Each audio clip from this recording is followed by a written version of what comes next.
যে একই তরকারি খাবেন, ঝোলটা খাবেন না গোস্তটা খাবেন। একটা গণ অভ্যুত্থান জনিত কোন আপৎকালীন সময় যখন পার্লামেন্ট থাকে না, সরকার থাকে না, একটা ট্রানজিশন পিরিয়ডে একটা অথরিটি তৈরি হয় জনগণের অভ্যুত্থানের মধ্য দিয়ে। তার ভিত্তিতে রাষ্ট্রপতি যে অর্ডারটা দিয়েছেন, যেটা প্রেসিডেন্সিয়াল একটা অর্ডার, অর্ডিন্যান্স না, আদেশের মর্যাদা।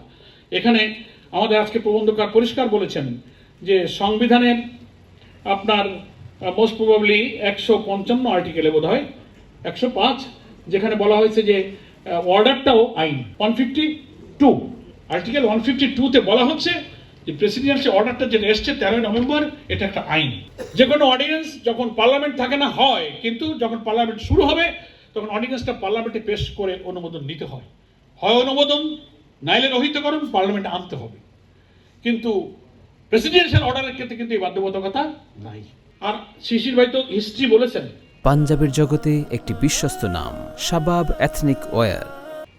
স্বাধীনতার যুদ্ধের কোন কোন সময় থেকে কিভাবে অর্ডার হলো আমি ওইদিকে আর গেলাম না। এর সাথে যে কথাগুলো যুক্ত করলাম যে এইগুলো কি আমাদের সর্বমন্ত্রী বোঝেন না? আর উনি কি করে বলেন যে আমরা গণভোট মানি না, এটা সংবিধানে নাই, জুলাই জাতীয় সনদের যে আপনার যে প্রেসিডেন্সিয়াল অর্ডার, এটা দেওয়ার রাষ্ট্রপতির কোনো এখতিয়ার নাই, শপথের কোনো বিধান নাই।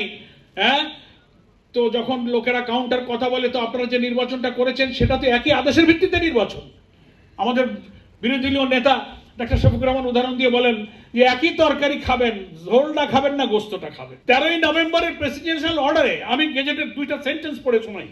এই যে সালাউদ্দিন সাহেব বলেন যে আমরা সংবিধানের আর্টিকেল 65 এর অধীনে নির্বাচন করেছি, এটা আমাদের কি বলে এই প্রেসিডেন্সিয়াল অর্ডারের সাথে এই নির্বাচনের কোনো সম্পর্ক নাই, এটা বোঝাতে চান।